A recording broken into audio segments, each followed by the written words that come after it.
Invités et distingués, bonjour. Alors, je réponds au nom de Modou Gueye, étudiant à l'université Cheikh Anta Diop de Dakar, au département d'anglais. Nous allons vous parler sur le système LMD, mais avant de parler de cela aussi, il est important d'avoir un aperçu sur c'est quoi les réformes de l'enseignement supérieur qu'on a ici comme thème. Alors, qu'est-ce qu'on fait référence en parlant des réformes de l'enseignement supérieur? On a bien dit les réformes, pas une seule réforme, mais les réformes de l'enseignement supérieur. Alors, c'est quoi les réformes de l'enseignement supérieur?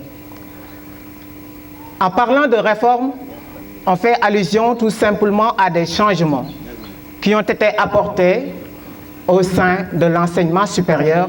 Maintenant, quand on parle de l'enseignement supérieur, on fait référence aux études après le bac. Et ces réformes-là, on en a beaucoup. Peut-être on va en citer quelques-unes. Parmi ces réformes, on a la mise en place d'une politique de bourse et d'aide sociale. Vous devez savoir que le nouveau bachelier après le bac, il aura ce que l'on appelle des bourses financières ou bien des bourses d'études. Ceux qui n'en ont pas peuvent, par exemple, écrire des lettres de demande d'aide sociale pour qu'ils puissent supporter leurs études. On a aussi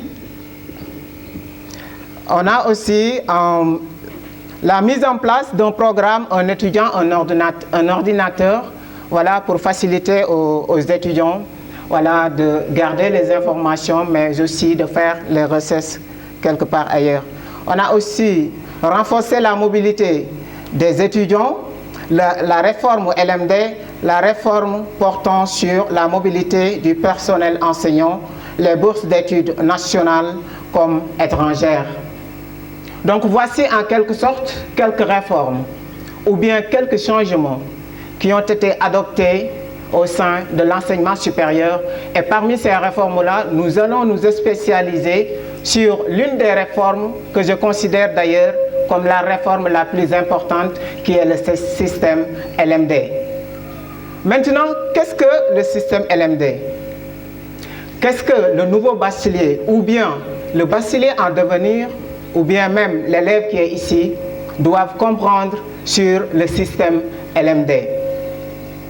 Alors, comme on le dit, je vais peut-être vous lire une petite introduction avant d'aller directement aux explications.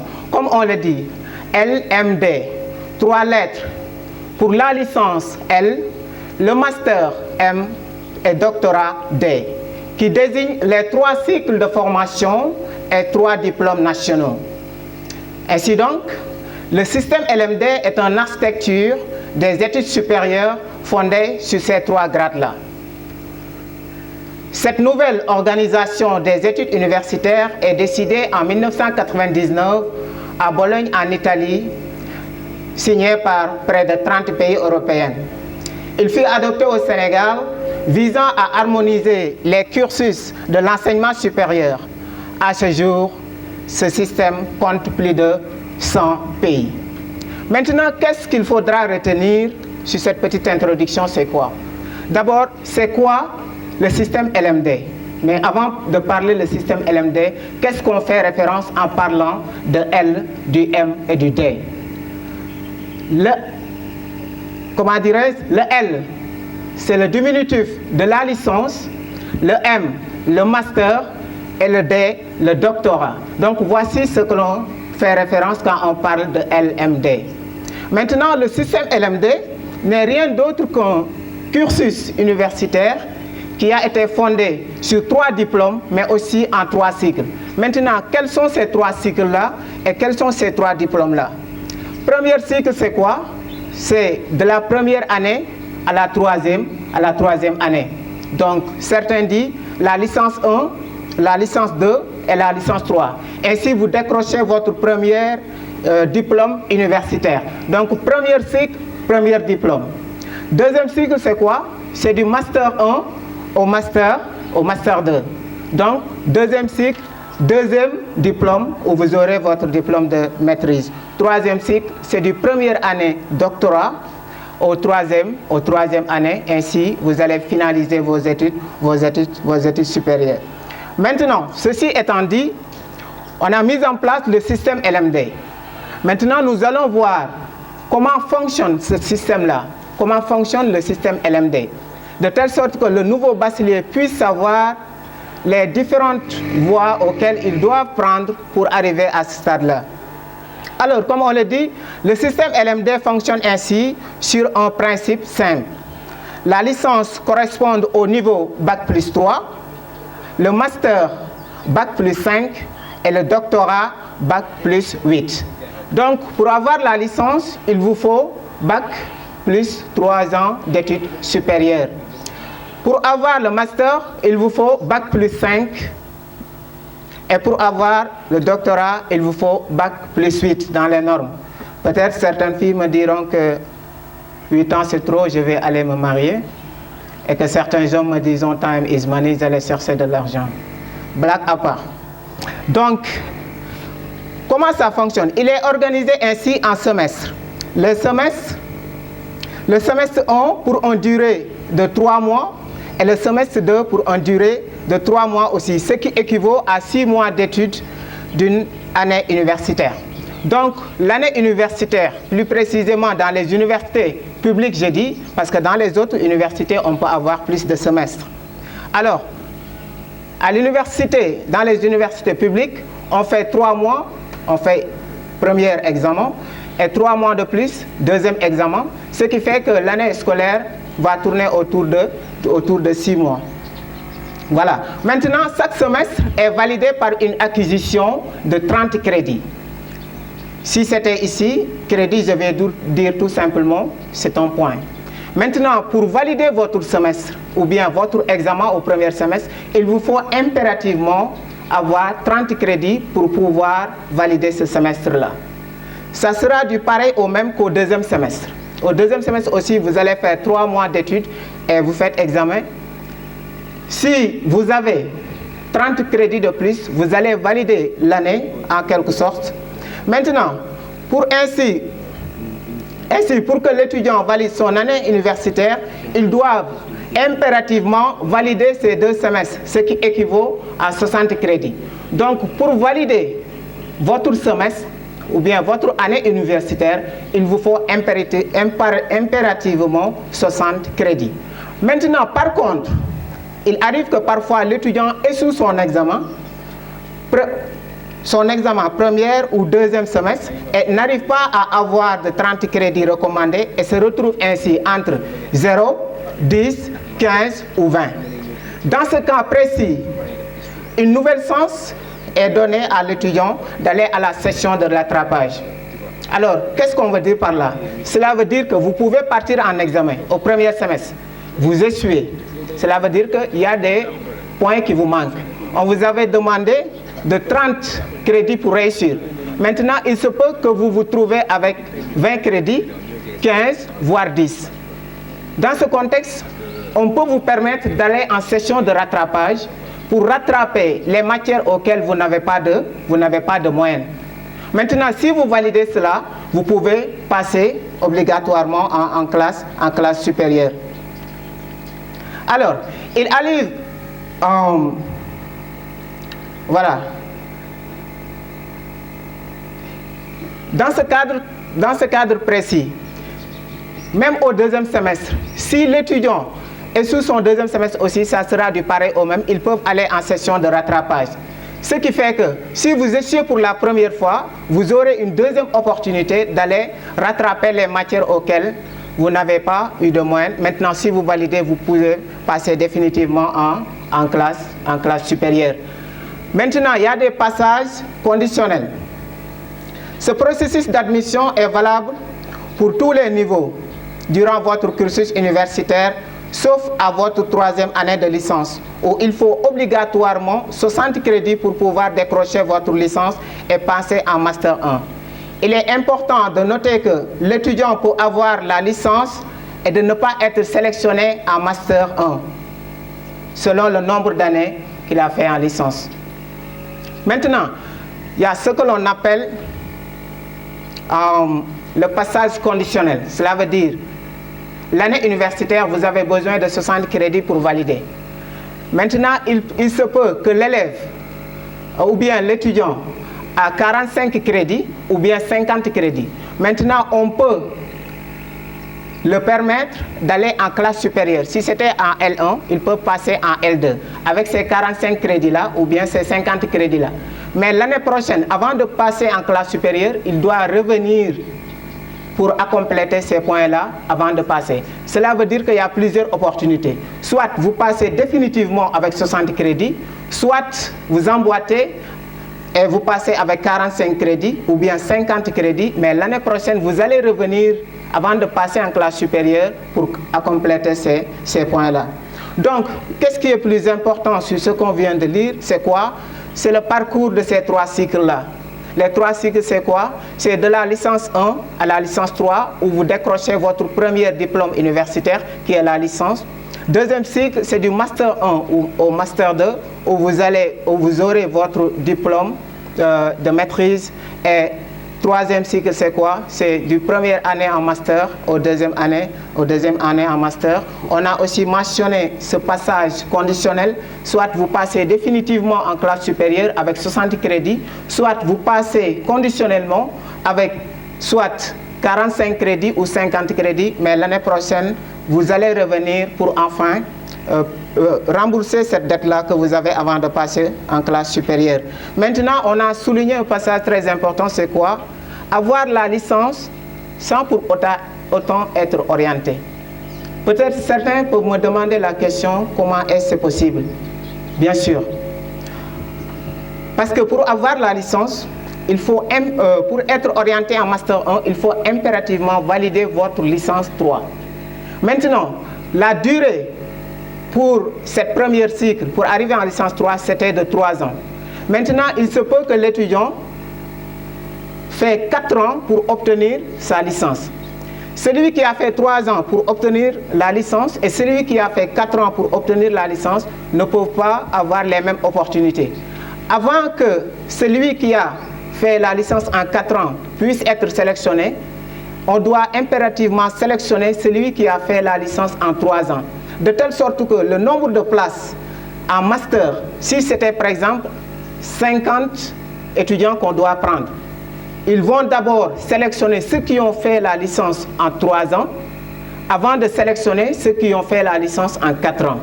Maintenant, si le nombre d'étudiants qu'on a besoin tourne autour de ces 50 étudiants qui ont fait la licence en 3 ans, l'étudiant qui a fait la licence en 4 ans n'aura pas de sens. C'est ce qui fait que tu peux avoir la licence et de ne pas être orienté. Merci. Donc, nous allons continuer avec les objectifs de la réforme LMD.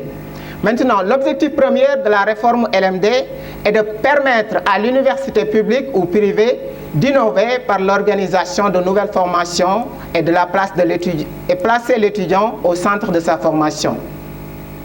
Donc, qu'est-ce qu'on veut dire par là? Par l'innovation. Parce qu'il y a une rupture entre ce système LMD et l'ancien système qui est le système classique.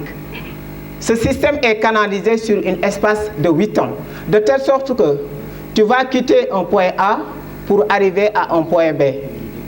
Et durant cette période, tu auras affaire à 3 cycles avec 3 diplômes. Donc tu sais ce qui vous attend après le bac.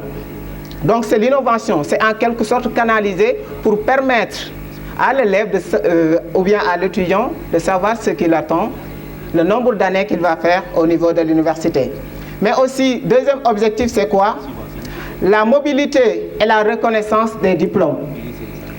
Tous les pays qui ont adopté le système LMD, par exemple l'étudiant qui a sa licence ici au Sénégal, cette licence-là sera reconnue dans tous les pays qui ont adopté le système LMD.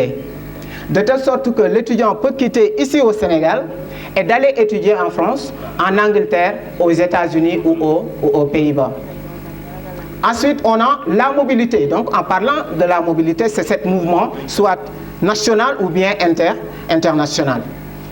et la mobilité des étudiants partout dans le monde. Donc voici en quelque sorte ce que l'on appelle quelques objectifs de la réforme LMD. Vous devez comprendre aussi, on ne peut pas tout dire malheureusement parce que le temps nous est compté. Donc je vais vous parler un peu de l'importance du système LMD. Pourquoi ce système est important? Le système LMD est favorable pour l'efficacité et la performance du savoir scientifique et pratique à la fois. Il initie l'étudiant à la recherche, à chercher et à découvrir par eux-mêmes une bonne partie du savoir, ce qui leur permettra d'apprendre au-delà de ce que leur professeur leur donne dans les classes. Donc, qu'est-ce qu'on peut dire? Pousser l'étudiant à être créatif par le biais de ses propres recherches. Les gars, il y a une différence. Ce qui était valable au lycée n'est plus valable à l'université. Je peux venir, par exemple, en tant que professeur à l'université. Les profs ne vous donnent pas tout. C'est à vous d'aller à la recherche de l'information à travers les livres, les médias et les articles dont vous allez lire. Par exemple, je viens en classe en tant que professeur, je dis bonjour et j'écris comme leçon, la leçon comme titre, la Seconde Guerre mondiale. Et je vous dis, la leçon est terminée, est-ce que vous avez des questions? Bon, certains peuvent me dire, mais ce monsieur, il est fou, on n'a pas encore développé et il nous demande des questions. Je dis oui, mais je vous ai donné le titre. Au moment où je vous ai donné le titre, cela veut dire qu'il y a quelque chose qui manque. Alors, je vous ai donné le titre, qu'est-ce qui manque? C'est le développement, c'est les détails. Maintenant, c'est à vous, l'étudiant, d'aller chercher ces développements-là ou bien ces détails-là à travers vos propres recherches. Un de nos professeurs d'université nous disait, si l'enseignement supérieur est à 100%, ça c'est que je ne vais vous donner que 10%. Maintenant, les 90%, c'est à vous d'aller les chercher. Donc, il faudra se préparer davantage sur cela. L'important aussi, c'est quoi? C'est d'être indépendant. Ne pas se dépendre uniquement sur ce que le professeur vous donne ou bien dépendre à 100% sur le professeur. Parce que les professeurs ne peuvent pas tout vous donner. Maintenant, c'est à vous de faire quelques recherches et d'accomplir votre connaissance dans le domaine où vous êtes. Voilà. Donc, dernier point, nous allons parler les réformes du système, les problèmes du système LMD. Ce système a aussi des problèmes, quoi que l'on dise. Positif qu'il soit, le système LMD engendre d'énormes problèmes. Parmi eux, on peut citer le cursus LMD prolongé de 8 ans, ça peut aller jusqu'à 10 ans, voire 11 ans même. Ce système LMD qui était canalisé sur un espace de 8 ans, Bac plus 3 pour la licence, Bac plus 5 pour le master et Bac plus 8 pour être doctorat. Maintenant, il se peut qu'il y ait des perturbations, comme cette année ici.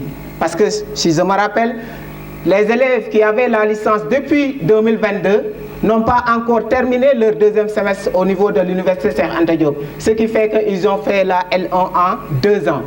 Donc celui-là, il ne peut pas finir cette cursus universitaire en un espace de 8 ans. Donc on peut passer de 8 ans, de 10 ans jusqu'à même 11 ans. Mais aussi diplômé sans avoir de travail. Quoi que l'on dise, même si ce système nous permet d'avoir du boulot, ça reste quelque chose à faire. Combien de fois on a rencontré des gens qui ont la licence, le master et même le doctorat et qui peinent à trouver de boulot. Donc ce système ne nous rassure pas à 100%. Parce que pour ce qui est de la licence générale ou bien quelque chose comme ça, il vous faut impérativement entrer dans les concours pour avoir un boulot, à la différence des autres universités, ceux qui font par exemple les études techniques. Alors, avoir la licence sans pour être orienté, ça aussi c'est un problème. Parce que imaginez-vous, celui qui a fait ses études, il a tout fait pour avoir sa licence et on ne l'a pas sélectionné en Master 1. Ce qui fait qu'il ne pourra plus continuer ses études universitaires. il est obligé voilà, de prendre recul, soit de recommencer à zéro ou bien d'aller faire encore des concours ailleurs ou bien de suivre d'autres formations professionnelles. Mais aussi d'autres problèmes, c'est quoi? C'est l'abandon des étudiants. Parce que la quasi-totalité de nos frères, une fois à l'université, s'ils ne sont pas orientés, il y a vraiment une idée de se décourager. Au finish, ils vont abandonner les études. Donc voici en quelque sorte ce qu'on peut résumer du système LMD, qui est une réforme de l'enseignement supérieur. On ne peut pas tout dire, malheureusement le temps nous est compté. Ainsi donc, je vais terminer pour encourager mes frères étudiants, mais aussi les étudiants en devenir, mais aussi les élèves qui sont là. Le sommet sera dur et difficile, mais sachez que c'est quand c'est dur que les braves hommes se mettent en route. Vous ne devez pas décourager. On est dans un monde de concurrence. Ayez ce courage de persévérer, d'aller de l'avant, quelles que soient les difficultés que vous avez. Autre message que je voudrais lancer à mes chers élèves qui sont ici, c'est quoi? On a noté qu'il y a de plus en plus un désintéressement. Ce lycée nous appartient. Il n'appartient pas à monsieur le censeur. Il va quitter. Et en quittant, il ne va pas mettre le lycée dans sa poche et de partir avec lui. On a constaté partout, parfois, même les matériels de l'administration, on les rencontre partout à travers, soit à l'intérieur ou bien à l'extérieur même du lycée. Et ça, je pense que ce n'est pas quelque chose de normal. Les clubs vous appellent, mais malheureusement, il paraît qu'il y a un désintéressement. Le club anglais comptait plus de 200 membres au début. Hier, j'ai fait cours, j'ai vu que 6 élèves. Venez faire cours gratuitement. Et vous ne pouvez pas le faire. Au moment où nos camarades qui sont ici, lycée de Louli ou CM Faylar, nous demandent de venir d'installer des clubs là-bas. Et ça doit être une source de concurrence. Le lycée de Sandiara ne doit pas rester derrière. Le lycée de Louli ne doit pas rester derrière. C'est comme ça que nous pouvons créer de meilleures conditions, mais aussi de meilleurs élèves. Je lance un appel à nos frères étudiants qui sont ici, de retourner ici dans cette localité et aider vos frères et sœurs. Il ne s'agit pas d'avoir le bac et de partir et de dire je m'en fous. Nous devons participer au développement de notre localité, mais en plus forte raison, nous devons participer au développement de notre pays, au développement de l'Afrique, parce que nous sommes les futurs dirigeants. Nous sommes les futurs dirigeants, comment on le dit? Nous sommes les futurs de l'Afrique, soyons optimistes. Moi qui est là, mon rêve le plus banal, c'est d'être le président de la République du Sénégal et de changer ce pays par tous les moyens. Soyez optimistes. Dr Lumumba nous disait, je le cite, c'est un anglophone, je suis un anglophone aussi, vous m'excusez. There are two types of Africans who are looking Africa today, the Afro-optimists and the Afro-pessimists. The Afro-optimists are those who think that one day Africa will rise up. One day Africa will change. One day Africa will shock the world. And the Afro-pessimists are those who think that Africa is God-forsaken. Africa won't develop. Africa want to go anywhere. Qu'est-ce que cela veut dire? Il y a deux types d'Africains qui regardent l'Afrique aujourd'hui. Ce sont les Afro-optimistes et les Afro-pessimistes. Les Afro-pessimistes, ce sont ceux qui disent que l'Afrique n'ira nulle part. Afrique est maudite. Afrique est composée de gens d'égoïstes. Ce sont ces gens que vous voyez, ils vous diront que le Sénégal n'ira nulle part. Alors que lui-même, il ne fait rien du tout pour le développement de son pays. Alors que l'Afro-optimiste, c'est celui qui croit que le changement de l'Afrique viendra de moi. Qu'un jour, l'Afrique sauquera le monde. Un jour, les Africains dirigeront ce monde-là. Et moi, en tant qu'étudiant ressortissant, élèves et étudiants ressortissants de Sandiara, je suis optimiste et je pense que ce qui changera l'Afrique, ce qui changera le pays, ce qui changera notre localité viendra de nous. God bless you. Donc voici ce qu'on dit. Merci beaucoup.